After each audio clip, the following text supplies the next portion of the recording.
Assalamualaikum warahmatullahi wabarakatuh, salam sejahtera untuk kita semua. Saat ini saya berada di salah satu gedung perkantoran di daerah Jakarta Selatan. Nah, di sini saya menjadi narasumber ya untuk podcast tentang PPDB. Nah, seperti apa? Ikuti terus dalam video ini. Ya, tapi sebelumnya jangan lupa untuk di like, share, komen, dan subscribe. Bagi yang belum subscribe, segera subscribe untuk terus terupdate dengan video-video pendidikan dan anak. Oke. Menurut saya sih evaluasi dong jajarannya juga. Gitu. Tapi yang lebih penting sebenarnya menambah jumlah sekolah negeri. Kalau enggak, mau sampai kiamat pun kita akan terus ribut dengan kecurangan dan pola-pola yang sama sepanjang sekolah negerinya nggak ditambah, karena kan memang kurang kan sekolah negerinya. Oke. Jadi hampir di seluruh wilayah Indonesia sekolah negeri itu kurang ya? Iya, dan tidak menyebar secara merata. Kalau kita bicara Bogor ya, Bogor itu kan punya SMP negeri lebih dari 200 kan. Tapi begitu bicara SMP hanya 20-an, begitu bicara SMA cuma 10. Artinya kan piramid makin kecil. Dia itu tidak cuma ada di Bogor, ada di mana-mana, termasuk di DKI. DKI itu untuk SD banyak sekali, bahkan 1000 negeri hampir tuh ada. Tapi begitu kita bicara SMP nggak nyampe 300. Begitu kita bicara SMA negeri cuma 117. Karena artinya memang makin kecil kan. Di semua daerah itu. Nah, kenapa SD negeri ini banyak banget? Karena program impresnya, SD impresnya Pak Soeharto dulu. Sehingga itu sampai ke pelosok-pelosok dan jumlahnya mencukupi. Nah, sekarang karena KB itu berhasil, program KB, dan banyak sekolah negeri yang kekurangan murid di beberapa daerah, ada yang nggak dapat murid.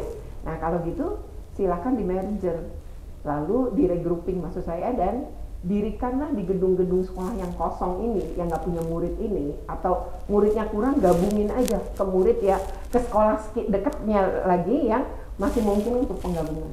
Nah, berikutnya ya harus tenaga kontrak atau tenaga kalau kita mungkin menyebutnya dulu tuh Honda gitu ya, Honda tuh honorer daerah gitu ya, tapi mungkin istilah sekarang kan nggak pakai honorer lagi ya. Dan guru P3K kan juga banyak direkrut ya saat ini. Nah, itu mungkin juga bisa gitu. Kalau ketika sekolahnya baru dibangun, ya tentu koordinasilah dengan Menpan, dengan Kemendikbud terkait dengan penambahan juga jumlah pengajar untuk daerah itu. Bu, kalau saya bertanya, berapa sih kebutuhan kita terhadap tenaga pengajar itu? Kalau kita bicara dalam konteks DKI. Satu sekolah? Iya, idealnya. Kalau satu sekolah tergantung level berapa jumlah rombelnya atau rombongan belajar ya. Kalau misalnya di kelas 1 kalau pertanyaan saya rubah, apakah DKI masih memerlukan jumlah guru yang signifikan? Masih. Berapa persen? Karena masih kan kurang berapa persen? Kalau persentasenya saya nggak tahu secara angka ya, tapi sebenarnya pertama guru ASN itu udah banyak sekali yang pensiun, meskipun sekarang sudah ada lagi pengangkatan P3K gitu ya. Tapi kalau berbicara guru ini banyak juga di DKI aja, banyak guru yang kurang gitu dari jam beberapa mata pelajaran tertentu tuh kekurangan guru ya ada. Itu dihadapi oleh sekolah se-Indonesia deh kayaknya. Nah, DKI juga. Nah, tapi kalau kita berbicara DKI, mungkin DKI jauh lebih mudah secara anggaran karena dia punya. Lalu dia bisa aja ngangkat namanya KKI. KKI itu adalah guru yang yang dikontrak oleh pemerintah. Jadi langsung hubungan kerjanya dengan pemerintah. Nah, keluarga tidak punya, tidak mampu. Yang gizinya juga kurang, makan juga mungkin kurang bergizi, terbatas. Kemudian masih bantuin orang tuanya yang jualan.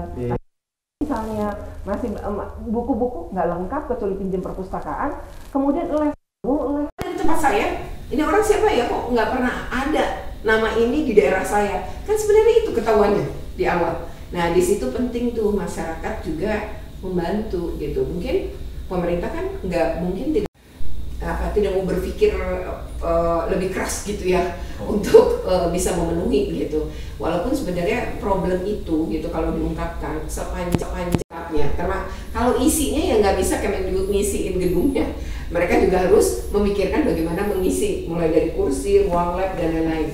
Nah, jadi memang harus ada anggaran. Nah, ini DPRD-nya juga harus siap mendukung, DPRD baik provinsi maupun kabupaten.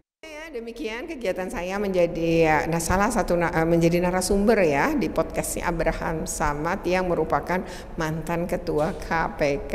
Oke, ya semoga ini bermanfaat. Kita ngomongin PPDB lagi ya. Semoga bermanfaat, membuka mata semua pihak ya. Dan kalau bermanfaat jangan lupa untuk di like, share, komen, dan subscribe. Bagi yang belum subscribe segera subscribe untuk terus terupdate dengan video-video pendidikan dan anak. Oke, terima kasih.